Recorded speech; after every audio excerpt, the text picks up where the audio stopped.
अस्सलाम वालेकुम, hello and welcome to sports room. मैं हूं आपका मेज़बान Najibul Hasnain and what a good day of test match cricket.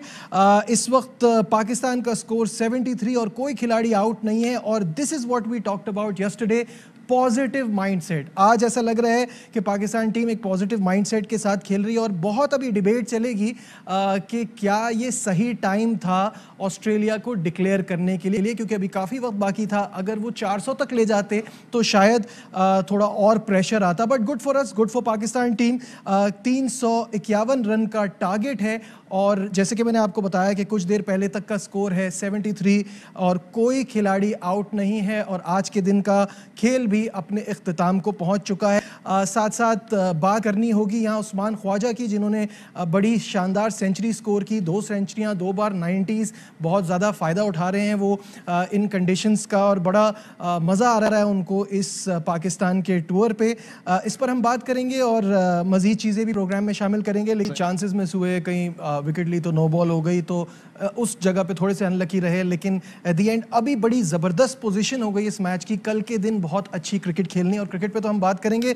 Lahore से शहजाद मलिक हमारे नुमाइंदे गज़ाफी स्टेडियम के बाहर मौजूद हैं, उनसे फैंस की सूरत हाल पूछते हैं। शहजाद, सबसे पहले ये बताइएगा कि अब तो मैच बड़ा इंटरेस्टिंग हो गया है और जिस तरह ये कुछ घंटे पाकिस्तान ने बैटिंग की है, अगर कल इसी तरह खेलते रहें तो हम जीत भी सकते हैं, और फैंस क्या सोच रहे हैं इस वक्त?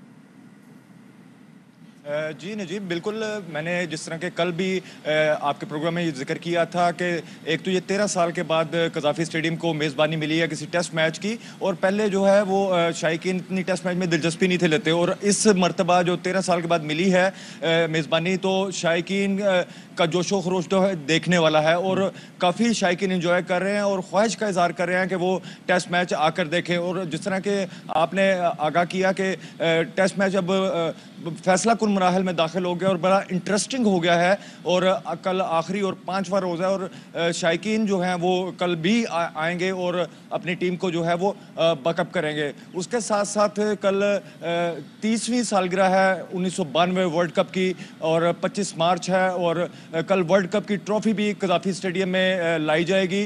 दोनों पवेलियंस में भी ट्रॉफी ले जाई जाएगी, जबकि शायकीन के लिए भी उसको टूर करवाया जाएगा और शायकीन जो हैं वो उस ट्रॉफी के साथ, वर्ल्ड कप 1992 की ट्रॉफी के साथ जो है वो सेल्फीज भी ले सकेंगे। बिल्कुल, ये तो बड़ा ज़बरदस्त अट्रैक्शन है। एक तो मैच फैसला कुन मराहल में दाखिल हो गया, ऊपर से ये ट्रॉफी के साथ तस्वीरें खिंचाने का मौका भी शायकीन क्रिकेट को मिलेगा। तो कल आप क्या एक्सपेक्ट कर रहे हैं? पैक्ड हाउस होगा, क्राउड ज़्यादा आएगा?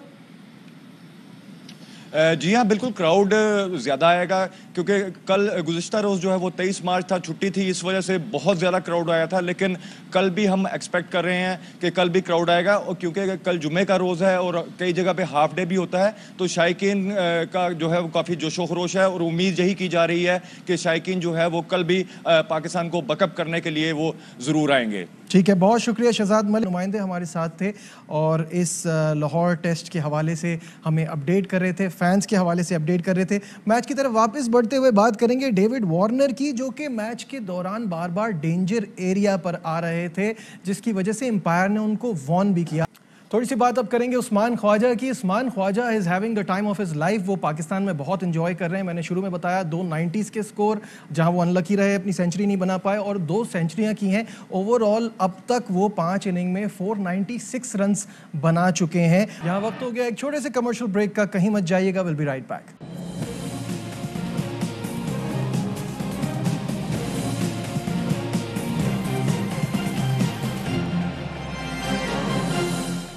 Glad to have you back once again to Sports Room. नाजरीन, इस वक्त हमें ज्वाइन किया स्पोर्ट्स कॉरेस्पॉन्डेंट शाहिद हाशमी साहब ने। उनसे इस लाहौर टेस्ट के हवाले से बात करते हैं। शाहिद साहब, सबसे पहला सवाल आपसे मेरा ये है कि 351 रन का टारगेट कैसा देख रहे हैं? कहीं गलती तो नहीं कर दी कमिंस ने डिक्लेयर करके जल्दी?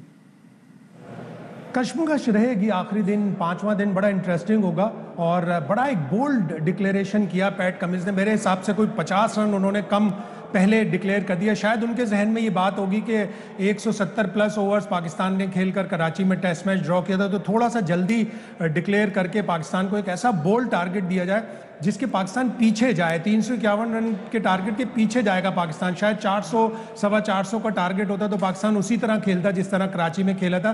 तो शायद इस वजह से एक बोल्ड टारगेट दिया है कि पाकिस्तान पीछे जाएगा और ऑस्ट्रेलिया को विकेटें मिलेंगी। तो एक बोल्ड डिक्लेरेशन है और पाकिस्तान को कोशिश करनी चाहिए कि 5वें दिन इब्तिदा में अपने हाथ में विकेटें रखे और उसी तरह खेले जिस तरह कराची में खेला था। लेकिन ये कहना आसान है, करना मुश्किल होता है, इसलिए कि गेंद टर्न हो रही है, स्वेप्सन है, लाइन है, और फिर अगर रिवर्स स्विंग होगी जैसे 20 ओवर के बाद जब गेंद पुराना होगा तो एक मुश्किल टारगेट होगा। लेकिन कमिंस ने एक ऐसा टारगेट दिया है कि जिसके पीछे पाकिस्तान जाएगा। एक लालच सी दी है पाकिस्तान को और ये सीरीज़ का डिसाइडिंग टेस्ट मैच है, तो दोनों ही टीमें कोशिश करेंगी कि सीरीज़ जीतने के ऊपर। शायद साहब बिल्कुल सही कह रहे हैं, एक लालच सी दी है पाकिस्तान को और हम सब बहुत एक्साइटेड हो गए हैं कि कल के दिन अगर हम अच्छी बैटिंग करें तो हम ये मैच जीत भी सकते हैं। ऑस्ट्रेलिया की तरफ से one man show, Usman Khawaja घर आए और घर बर्बाद कर दिया। पाकिस्तानी नजाद उस्मान ख्वाजा के बारे में क्या सोचते हैं शायद साहब? बिल्कुल दुरुस्त कहा आपने कि उस्मान ख्वाजा घर आकर घर बर्बाद करने पे तुले हुए थे। पूरी सीरीज में उन्होंने 496 रन बनाए, सिर्फ 17 रन कम है उस 3 मैचों की सीरीज के रिकॉर्ड से जो मार्क टेलर ने 1998 में बनाए थे। 513 का वो रिकॉर्ड था 3 टेस्ट मैचों का मार्क टेलर का। 496 रन बनाए ख्वाजा ने। पहले टेस्ट मैच की पहली इनिंग्स में 97 रन बनाकर वो आउट हुए थे। दूसरे टेस्ट में उन्होंने 160 और 44 किए। यहाँ पहली इनिंग्स में 91 किए थे, 104 नॉट आउट दूसरी इनिंग्स में किए। तो 496 एक बहुत बड़ा टोटल उन्होंने किया। एवरेज उनका 165 का था। तो बड़े ज़बरदस्त फॉर्म में उस्मान ख्वाजा इस पूरी सीरीज़ में रहे। तो जिस तरह कहते हैं ना कि घर का भेदी लंका ढाए, तो घर के भेदी ने लंका ढा दिया। इस्लामाबाद में पैदा हुए, पाकिस्तान आकर उन्होंने ऐसा खेला जिससे पैदा होने के बाद कभी शायद ऑस्ट्रेलिया गए ही नहीं थे। तो बड़ी ज़बरदस्त उनकी सीरीज़ रही और आज भी वो बहुत अच्छा खेले। 31 पर वो 9 बॉल पर आउट हो गए थे नसीम शाह की। अगर वो 9 बॉल नहीं होती तो शायद इतना बड़ा स्कोर नहीं कर पाते। लेकिन इस पूरी सीरीज़ में ज़बरदस्त फॉर्म में रहे उस्मान ख्वाजा और उनके पेरेंट्स बड़ा प्राउड फील करेंगे कि उन्होंने पाकिस्तान जाकर उनका नाम रोशन। साहब डेविड वार्नर फिर कंट्रोवर्सी का शिकार, माजी में भी इस तरह के उनके साथ हो चुका है। क्या आपको लगता है कोई एक्शन हो सकता है? डेविड वार्नर इस तरह की चालाकियां करते हैं, बड़े मशहूर हैं वो। और जब एक आदमी की क्रेडिबिलिटी ख़राब हो जाती है, केप टाउन 2018 टेस्ट मैच कभी भी तारीख नहीं भूलेगी।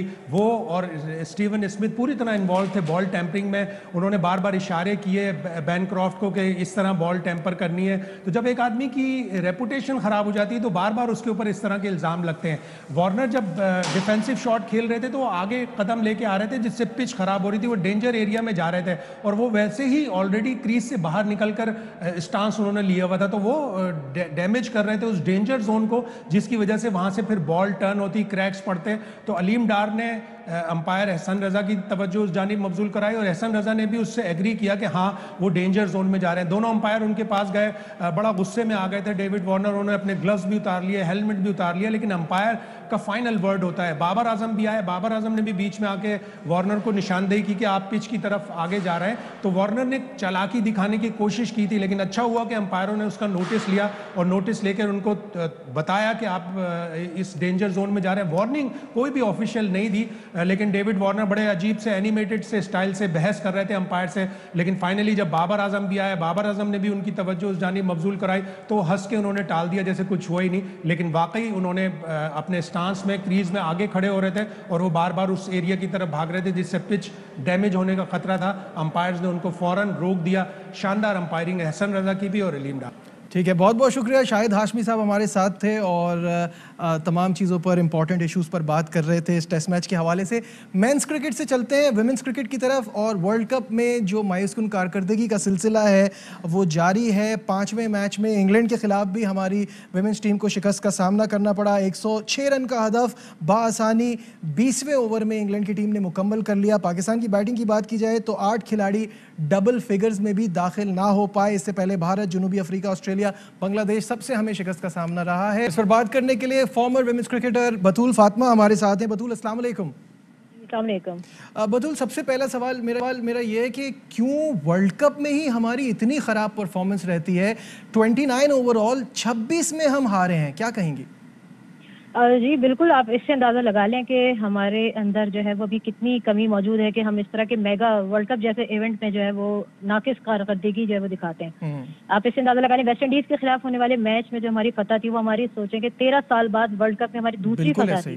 तो इस चीज़ से आप इम्प्रूवमेंट का आप हिसाब लगा लें कि हमारी कितनी स्लो इम्प्रूवमेंट है। दूसरी टीमों की इम्प्रूवमेंट अगर आप देखें तो इस वक्त जो है वो टॉप 4 के लिए जंग लड़ रही है बाकी सारी टीमें, तकरीबन सिवाय ऑस्ट्रेलिया के। लेकिन हमारी टीम जो है वो इस वक्त भी इसी तरह खेल का मुजाहिरा कर रही है जैसे कि शायद पहली दफा वर्ल्ड कप में हिस्सा ले रही है।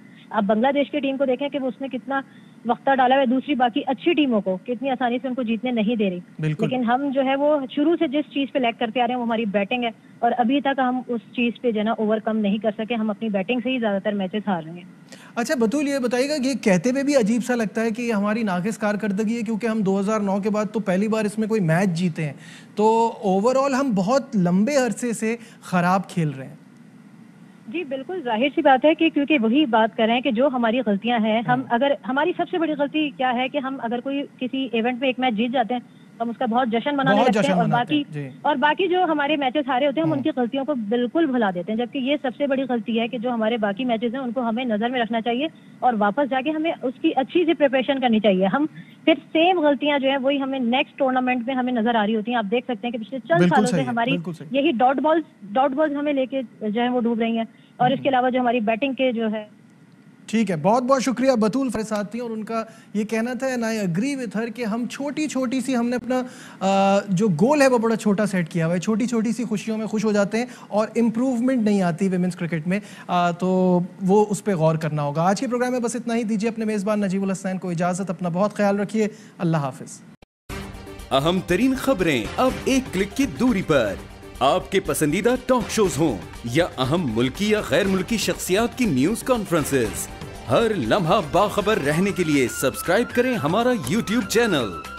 मौसम की सूरत हाल हो या खेल के मैदान से खबरें, अपने मोबाइल फोन से मुल्की और बैनुल-अक़वामी अहम खबरों तक रसाई के लिए डाउनलोड कीजिए मोबाइल ऐप।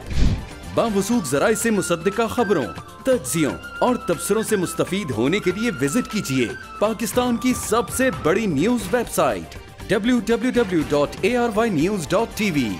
इन सब के अलावा पाकिस्तान का सबसे बड़ा फेसबुक पेज हो, सबसे बड़ा न्यूज इंस्टाग्राम अकाउंट या फिर ट्विटर, ARY न्यूज पहुंचा रहा है खबरें सबसे पहले आप तक, ताकि आप रहें हर लम्हा बाखबर।